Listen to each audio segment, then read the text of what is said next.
Dios lo bendiga, hermanos, Dios lo bendiga y lo guarde. Es un gozo y un privilegio compartir con ustedes la palabra de Dios por estos medios, por mi perfil de Facebook, por mi canal de YouTube, en el Rincón de Dios, creado para anunciar las virtudes de aquel que nos llamó de la tiniebla a su luz admirable. Le doy gloria a Dios por este día de vida que me regala y le pido a Él sabiduría para interpretar su palabra con la guianza de su Espíritu Santo, para que todos seamos edificados, tanto ustedes como me ven y me escuchan, como yo, que tengo el honor y el privilegio y la responsabilidad de predicar la Escritura. Se lo pido todo en el nombre poderoso de Jesús, que Él sea que Él sea hablando por mi boca, que Él sea, que el Espíritu Santo sea llenando mi boca y que yo sea hablando.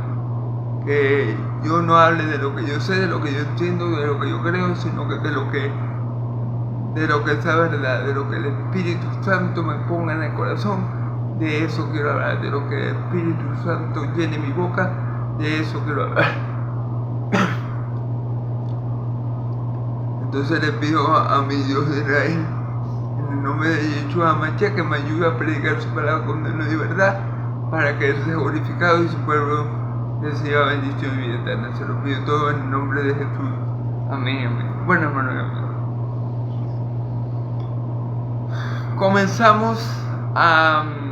ayer comenzamos el capítulo 13, ¿verdad? Vimos Marcos capítulo 13, versículo del 1 al 3, ¿ok?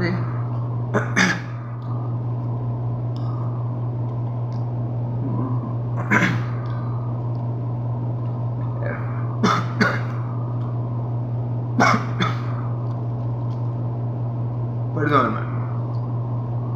Este pasaje comienza con los apóstoles haciendo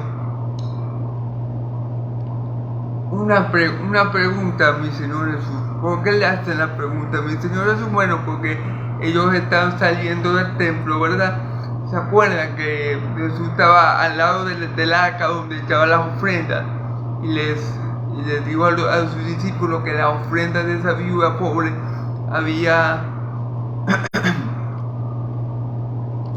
valía mucho más que la ofrenda de todos los ricos que echaron mucho dinero en el arca.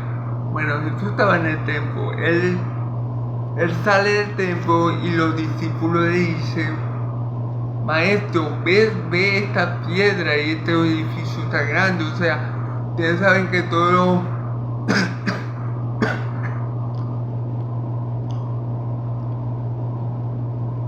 los judíos estaban orgullosos del segundo templo de Jerusalén, ¿verdad? Templo que demoraron construyendo 46 años, y todos los judíos estaban orgullosos de este templo porque era muy bonito, porque era el templo de Dios, y para ellos el templo de Dios Altísimo, y ellos se sentían orgullosos de tener ese templo ahí, pues.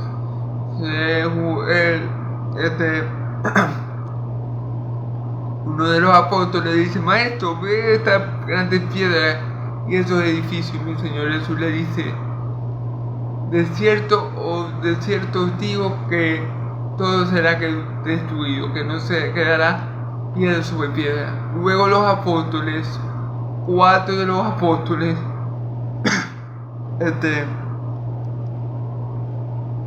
se sentaron con mi Señor Jesús en el monte de los Olivos, es decir, el monte que estaba frente a Jerusalén, y le pregunta a Pedro, Jacobo, Andrés y Juan: ¿cuándo van a ser estas cosas? O sea, ¿cuándo la destrucción del templo, verdad?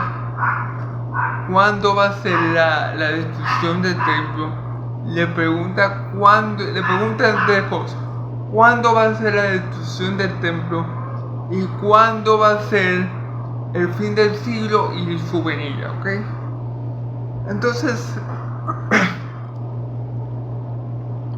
los versículos que vimos ayer hasta el 13 están describiendo cómo va a ser la destrucción del templo. O sea, los hechos que se van a suscitar antes que el templo sea destruido. ¿Cuáles son estos hechos? Bueno, se van a levantar falsos cristos, falsos profetas,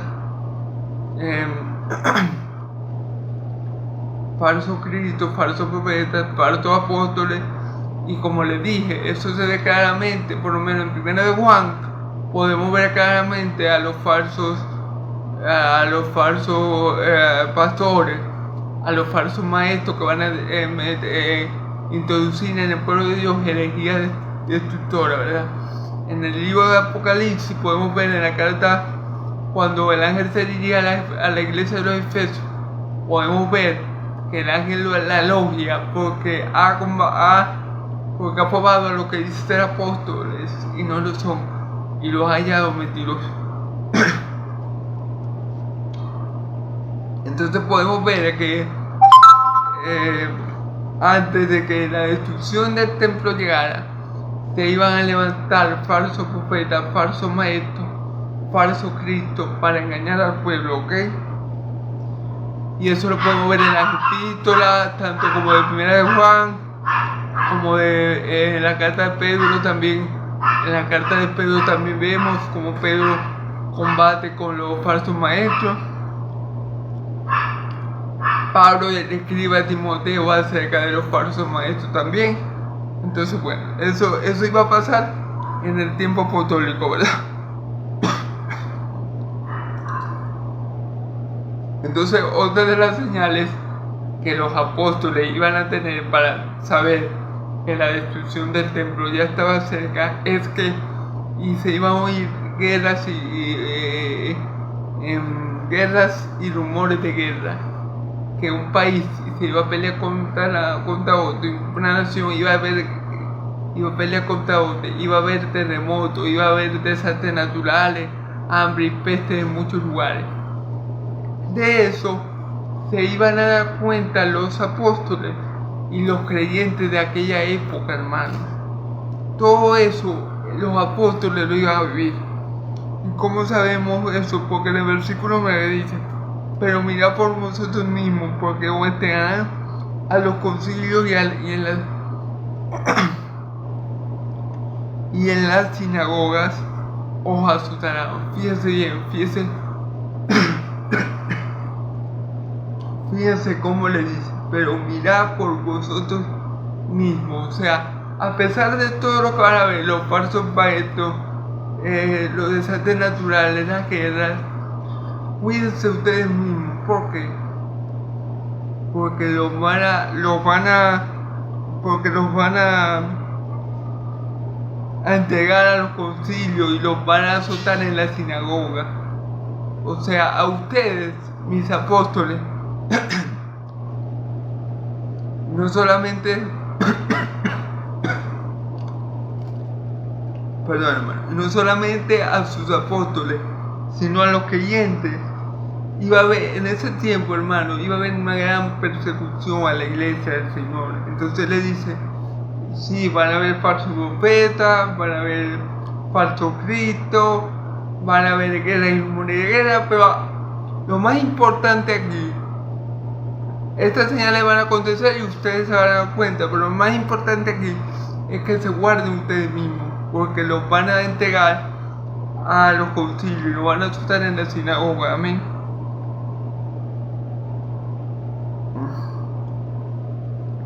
Y delante de gobernadores y de reyes os llevarán por causa de mí para testimonio. Y todo eso con el propósito de que ellos puedan dar testimonio de Cristo. Mira, hermano, hermanos y amigos, hasta las tribulaciones en la vida de cristiano están bajo el control del Señor. Nada se escapa en el control del Señor. Eso que los apóstoles y los creyentes de aquella época iban a experimentar, que lo iban a entregar a los concilios y lo iban a azotar en la sinagoga y lo iban a llevar ante reyes, era con el fin de predicar el evangelio a esos reyes, a esos gobernantes, Por eso Pablo dice, es necesario a través de mucho sufrimiento entrar en el reino de Dios.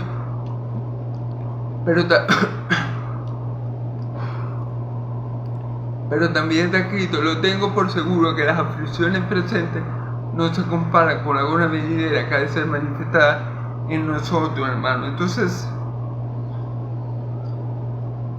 esto iba a pasar por causa de Cristo, por causa del Señor que servimos. Vamos a ser, ellos, los apóstoles y los creyentes de aquella época, iban a ser muy perseguidos, iban a ser azotados, iban a ser llevados ante gobernantes, pero todo eso para que el Señor fuera glorificado, para que el Evangelio fuera predicado y para que la salvación llegara a muchas personas. Amén.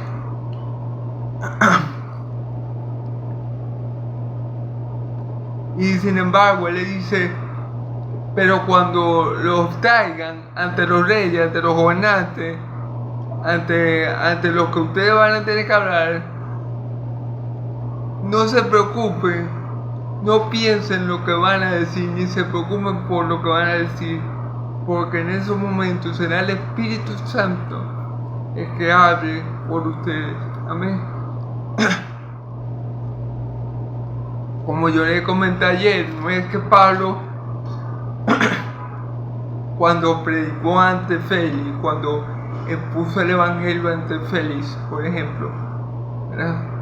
No es que Pablo estaba preocupado, no, ¿qué digo? ¿Cómo lo convenzo? ¿Cómo lo convierto? No. El Espíritu Santo en este momento le dio a Pablo las palabras precisas para hablarle a Félix. Si Félix se convirtió o no, ese no era problema de Pablo. Pablo era solamente un instrumento que el Señor usó con poder y gloria, conforme a su voluntad. ¿Ven? Cuando Pablo abría la boca, era el Espíritu Santo llenándola y Pablo hablando la palabra que Dios le había dado.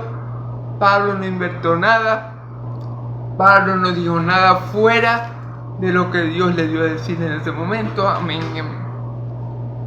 Entonces, bueno, dice el versículo 12, y el hermano entregará al hermano. ¿Por qué causa?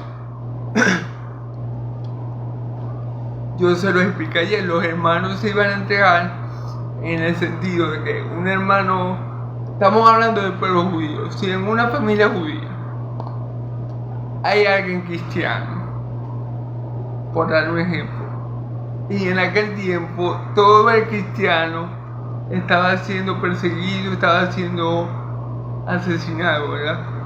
Si en una familia se llegaba a saber, si los romanos llegaban a saber que una familia judía tenía a un integrante cristiano, podían poner en peligro a toda la familia.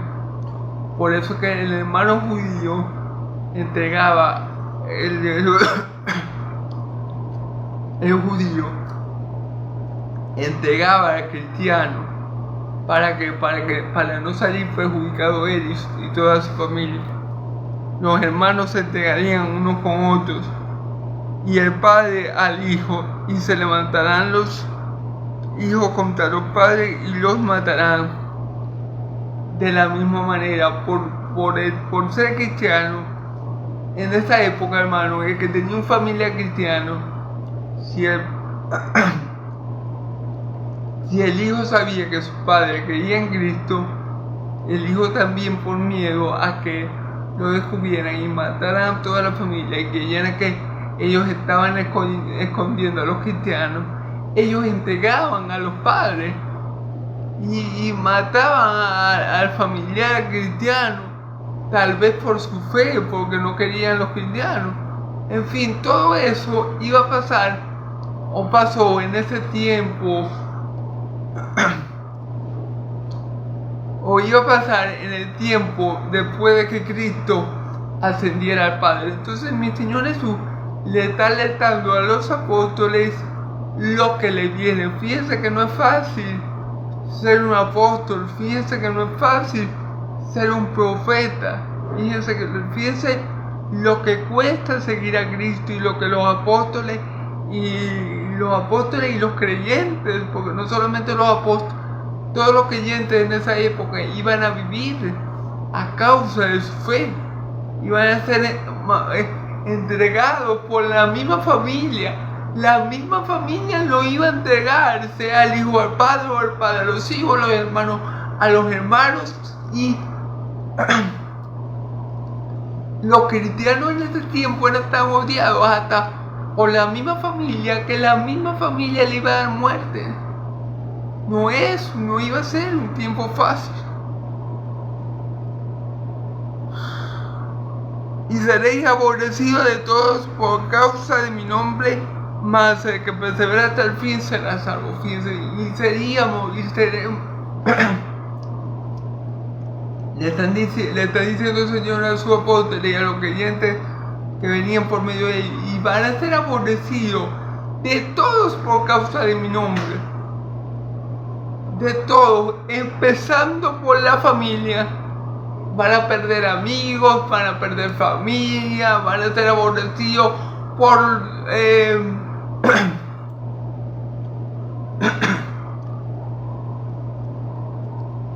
van a ser aborrecidos por los mismos judíos, por su misma raza, por su misma etnia. Van a ser aborrecidos de todos por causa de mí, pero el que se persevera hasta el fin será salvo. Amén. Entonces aquí quiero detener un poco en esto. El que persevera hasta el fin será salvo.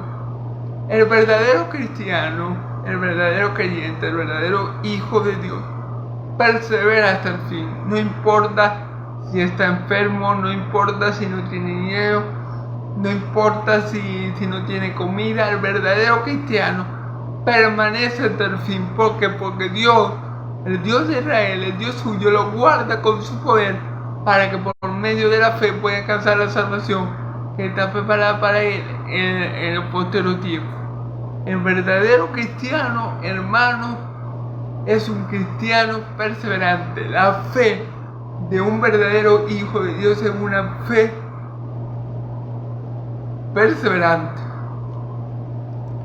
¿Qué quiere decir? Que sin importar cómo se vea la situación, sin importar qué tan grande sea nuestro enemigo, sin importar qué tan mal me pueda sentir yo o usted, si somos verdaderos hijos de Dios, téngalo por seguro que vamos a perseverar, porque Dios no nos ha dado un espíritu de cobardía, sino de amor, poder y dominio propio. Dios nos va a ayudar a perseverar hasta el fin sin importar la situación. Y esto eran palabras muy propicias y de mucha importancia para el tiempo que le tocaba vivir a los apóstoles. Ellos tenían que hacer gala, o iban a tener que hacer gala de toda su fe, de toda la fe que le había dado el Señor para poder soportar esos tiempos. Amén. Gloria a Dios. El sello de un verdadero cristiano, de un verdadero creyente, es que el verdadero creyente permanece para siempre. El verdadero creyente persevera hasta el fin. El verdadero creyente no se rinde. El verdadero creyente lucha. El verdadero creyente cree. El verdadero creyente no ve el tamaño del problema, sino el tamaño del Dios que va con él. El verdadero creyente confía en la palabra de Dios y deja todo en la mano de su Padre Celestial. Amén y amén.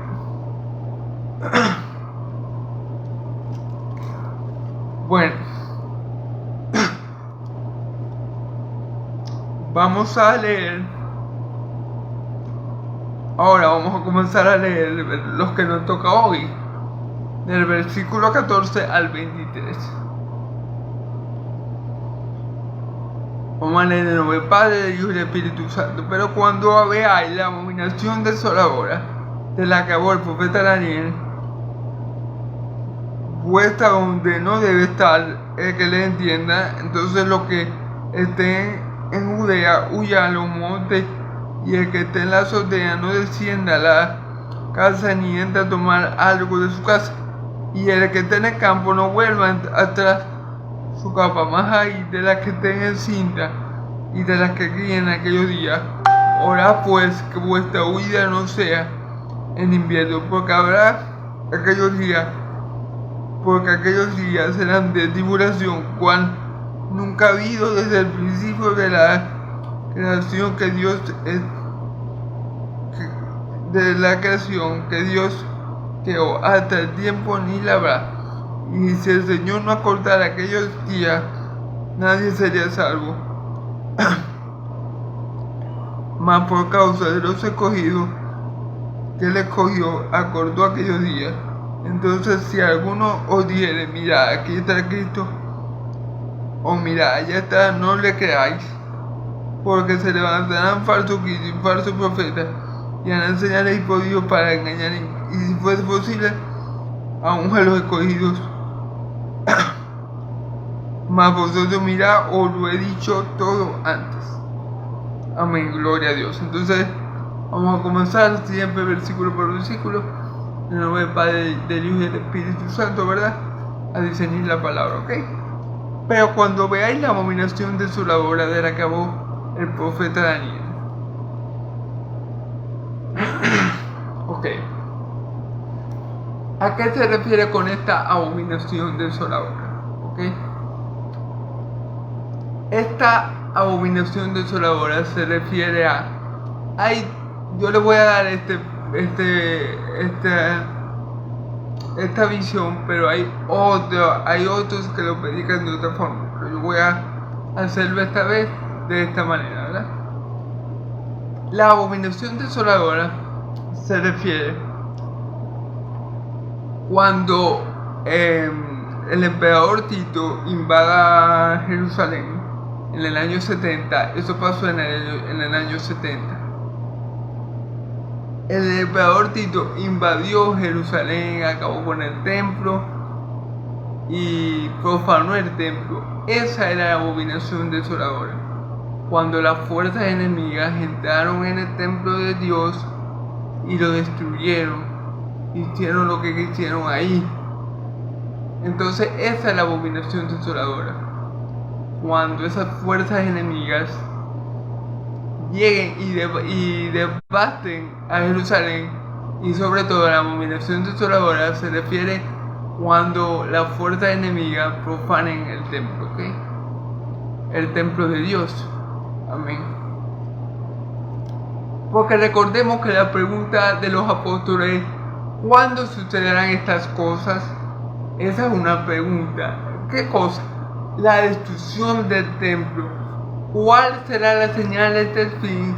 ¿Y cuándo será tu venida? Esas son las preguntas. Entonces mi Señor Jesús le está diciendo, cuando ustedes vean que las fuerzas enemigas, que los enemigos de Israel llegan a Jerusalén y se apropien del templo, corran.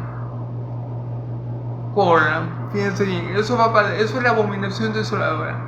Cuando los gentiles entren en el lugar santo y santísimo y hagan desastre allí, donde está el arca del pacto, donde está la presencia de Dios.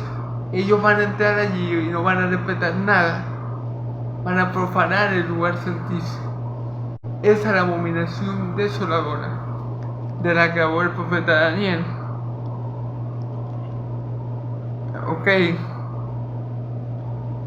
Entonces los que estén en Judea, huyan a los montes. Fíjense bien, cuando ustedes vean que el ejército gentil, que el ejército impío de Roma haga eso va a ser una alerta para ustedes. Cuando ustedes vean eso, huyan, salgan de la ciudad.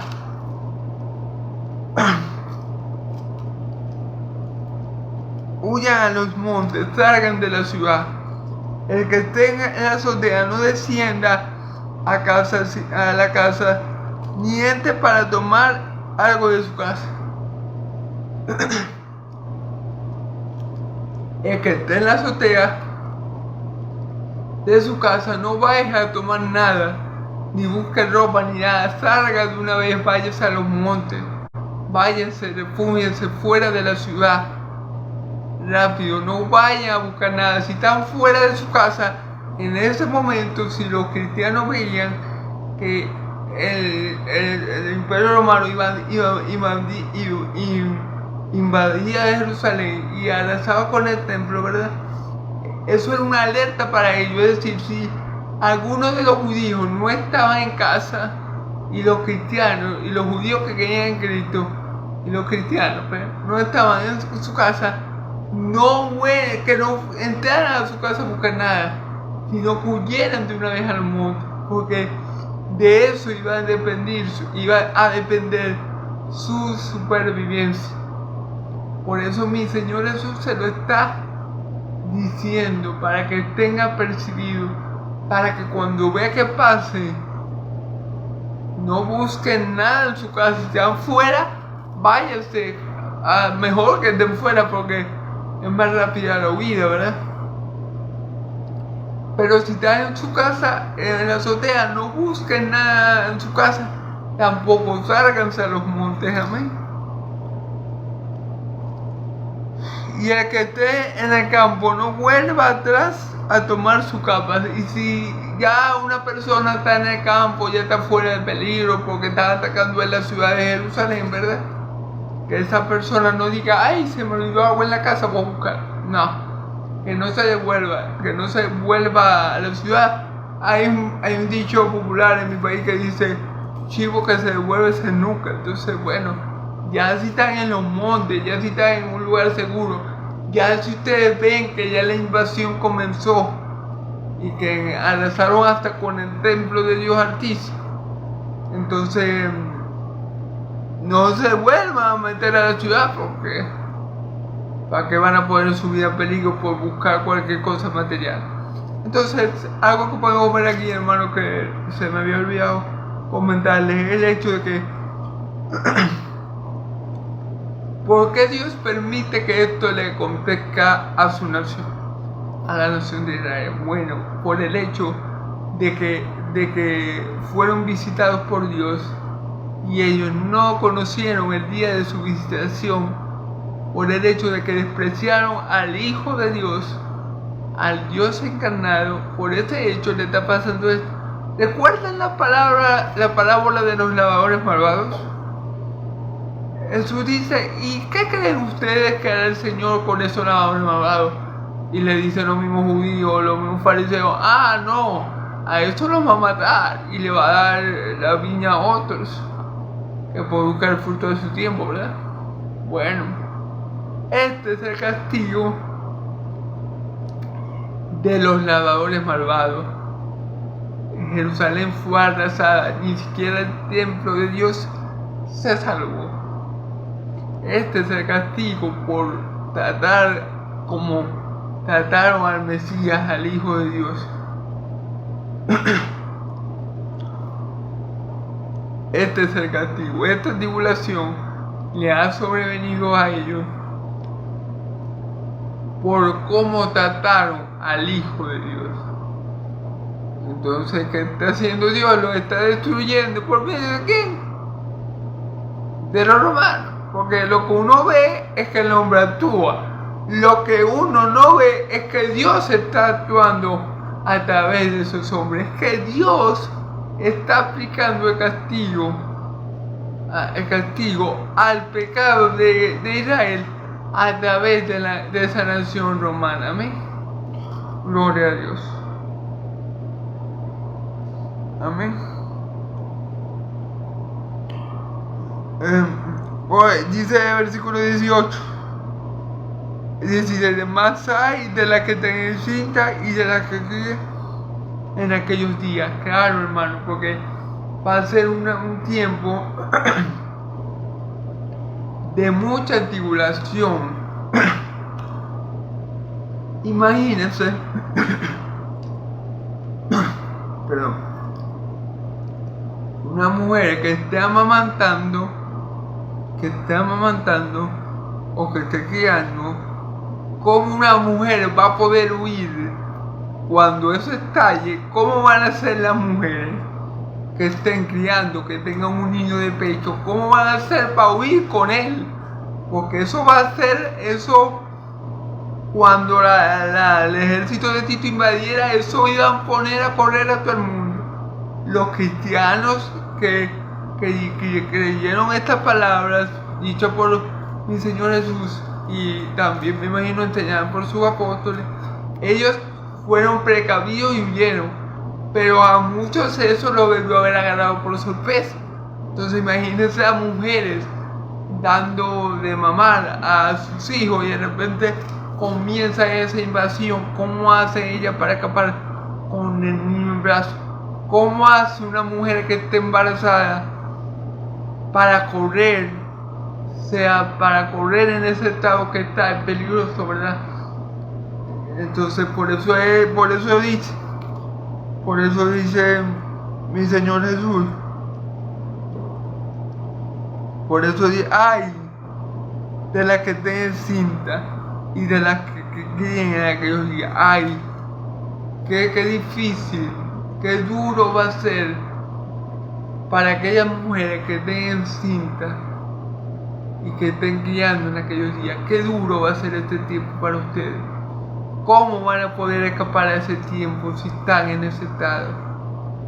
Entonces va a ser un tiempo muy peligroso para todos los cristianos y para todos los israelitas en general, pero más que todo, sí, para los cristianos también, pero también va a ser un tiempo muy complicado para las mujeres que tengan cinta o amamantando en ese tiempo.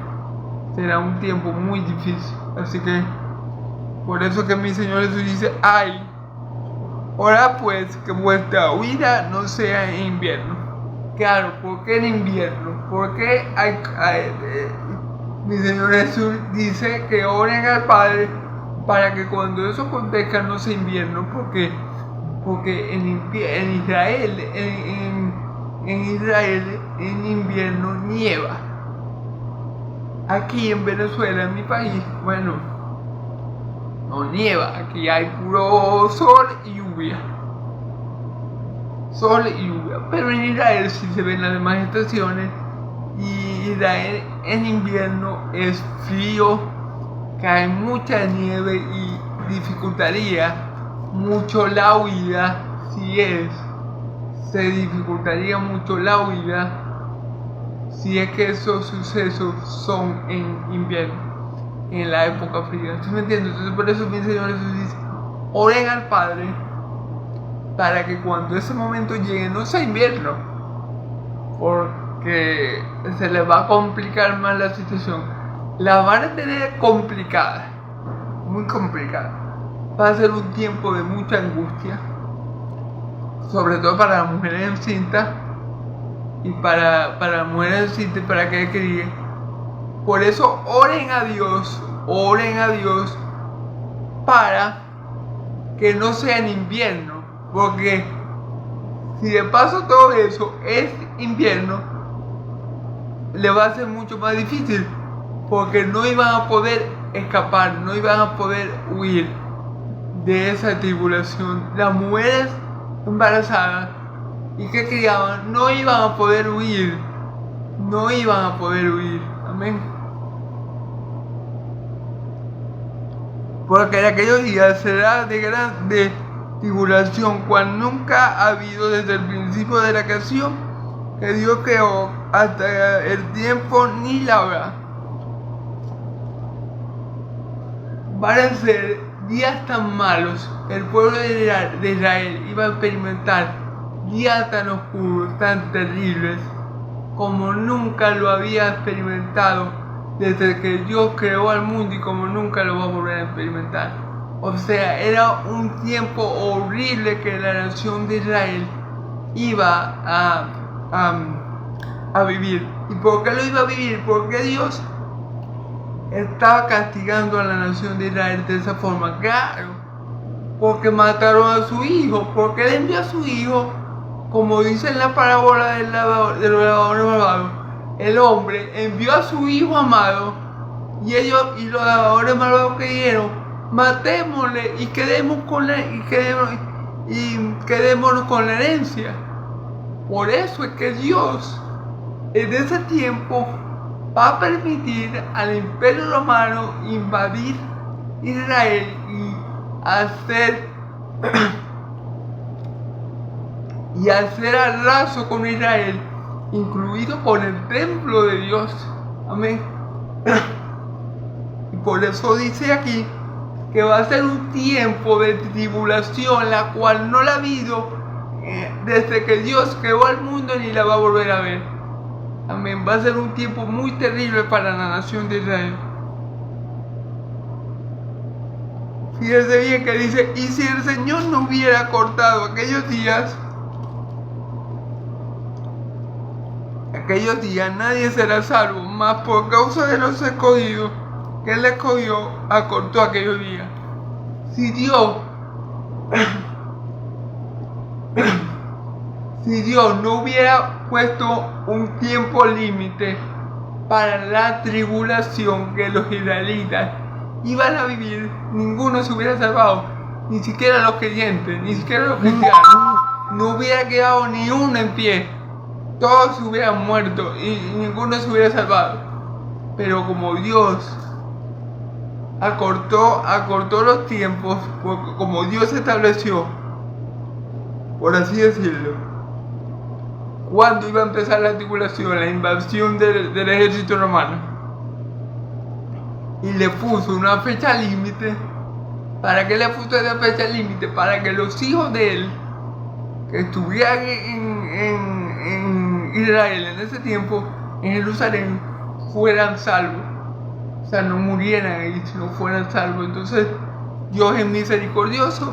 Amén. Claro que sí. Dios guarda a su pueblo. A los impíos, Dios le deja caer el hacha. Pero a los que son hijos de Él los guarda. Amén.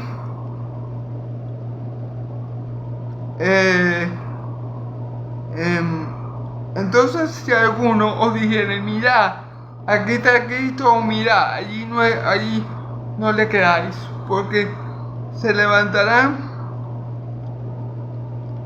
falsos profetas y harán señales y prodigios para engañar, si fuese posible, aún a los escogidos.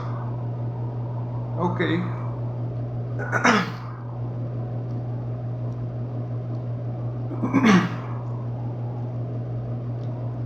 En aquel tiempo, hermanos, de gran tribulación, yo me imagino, no lo dice la Biblia, pero yo me imagino que muchos israelitas en aquel tiempo de gran tribulación, seguramente hubieron muchos falsos profetas que dijeron, mira, ya está Cristo, viene a salvarnos.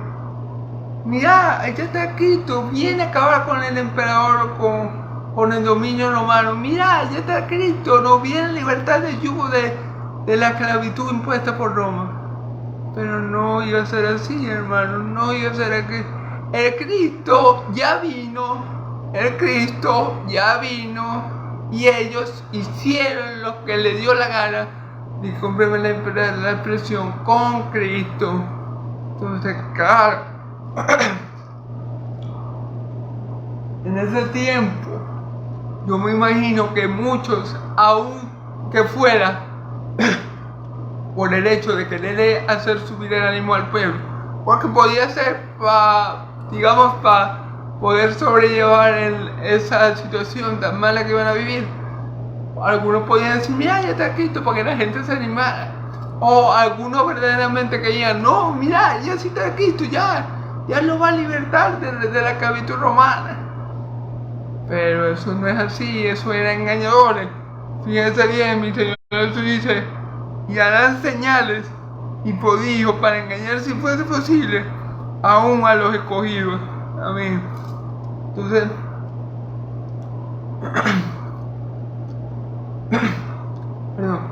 Entonces así va a ser ese tiempo para Israel, un tiempo de caos, un tiempo de confusión, un tiempo de angustia, de vergüenza para la nación de Israel. Y en ese periodo de tiempo malo se iban a levantar gente que decía, miren, allá está Cristo, Él nos va a salvar, Él nos va a libertar de estos impíos que nos tienen masacrados. Ustedes saben cuántos israelitas murieron para ese tiempo de la invasión de Tito, del emperador Tito. 1.100.000 israelitas.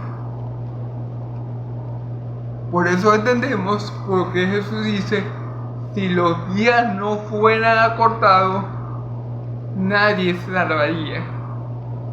Pero Dios lo ha acordado por amor a aquellos que le escogió.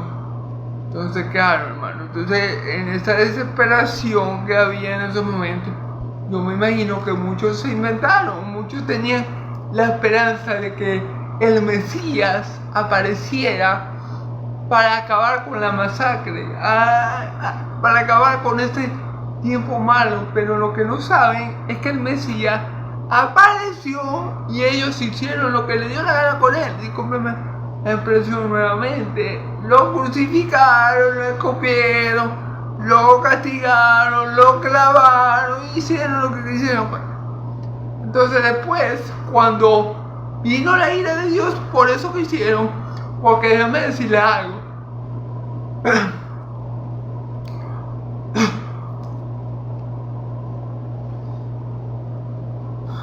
Es bíblico que eso que le pasó a mi Señor Jesús fue voluntad del Padre. Eso fue parte del plan del Padre, sí. Pero la maldad de los hombres que crucificaron, no solamente que crucificaron, la maldad de los hombres que entregaron a mi Señor Jesús, es decir, de los fariseos, de los ancianos de Israel, de esos hombres que entregaron a los fariseos, a mi Señor Jesús, perdón, a manos de los romanos. Esa maldad era de ellos. Esa maldad estaba en sus corazones. No fue que Dios le puso en el corazón de Caifás, no, mata a mi hijo. No, porque Dios no es autor de pecado, hermano.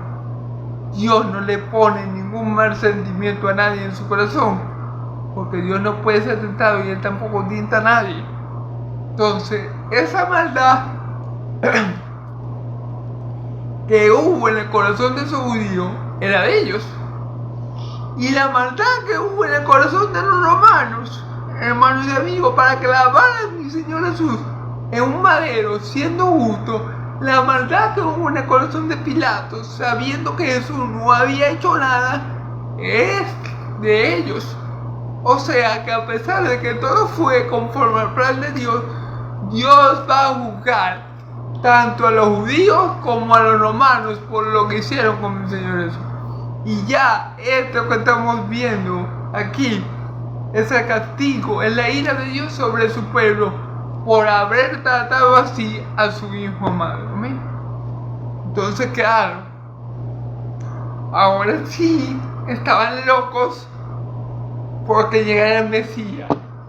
Ay, sí, para que lo libertara de los romanos, ¿verdad? Para que lo ayudara a no morir, ¿verdad? Pero cuando el Mesías vino de parte de Dios, ni siquiera le prestaron atención. Entonces después estaban que el Mesías está allá, que el Mesías está aquí. Mentira, porque eran falsos Mesías, eran hombres que seguramente se estaban aprovechando de la situación que había en Israel para engañar al pueblo de Dios. Amén. Vosotros mirad, os lo he dicho todo antes, ¿ok? Entonces esto lo hace, esto lo está diciendo mi Señor Jesús, ¿para qué? Para que sus discípulos y los que iban a creer en Él por la palabra de ellos tuvieran apercibidos, para que ese día o para que ese tipo de angustia que iba a venir sobre la nación de Israel no lo agarrara a ellos desapercibidos, hermano. Yo me imagino que los cristianos, cuando vieron que los romanos invadieron Jerusalén y que destruyeron el templo, salieron corriendo de la ciudad por la advertencia que dio mi Señor Jesús. Y muchos, gracias a eso, quizás muchos cristianos libraron la vida, salvaron su vida. Pero bueno, para esto lo dice mi Señor Jesús. Mi Señor Jesús dice esto para que cuando pasen crean que Él es. Recuerden que Dios es el único Dios que declara el final desde el principio. Fíjense bien. Jesús está declarando cuando Él estaba, según la carne, algo que iba a pasar mucho tiempo después, cuando Él ya estuviera sentado en el trono de su Padre. Esto pasó en el año 70 después de Cristo. Entonces, hermanos, eso sin duda alguna nos deja ver nuevamente que Jesucristo es Dios. Que nuestro Señor Jesús es Dios, porque conoce los tiempos y conoce las sazones. Porque conoce los tiempos y conoce los sucesos que van a acontecer en ese tiempo. Amén, gloria a Dios. Y bueno, hermanos, en verdad no sé muy bien cómo voy de tiempo, porque no tengo que buscarme un reloj, ¿verdad? Para poder saber cómo voy de tiempo, porque me gustaría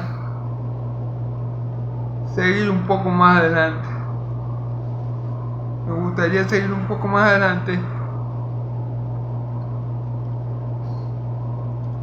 Pero por hoy yo creo que vamos a dejarlo hasta aquí, ¿ok, hermano? Para no extenderme de más, ¿ok?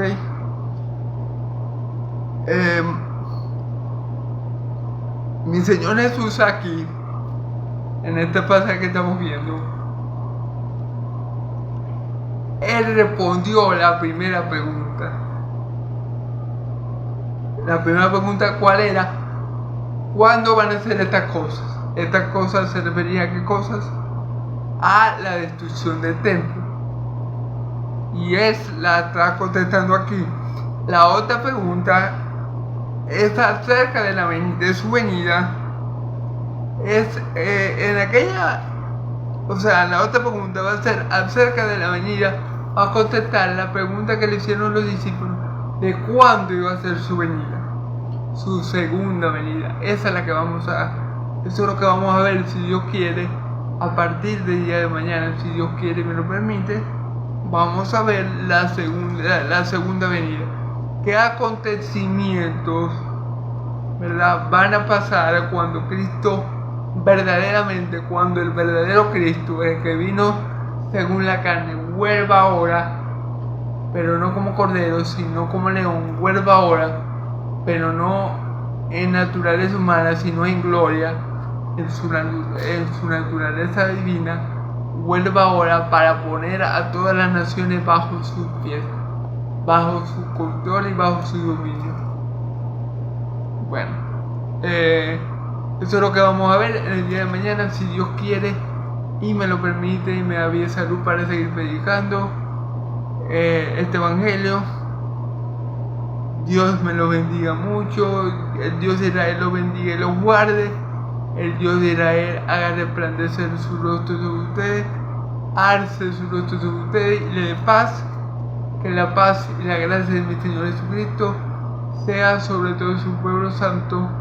Amén y amén.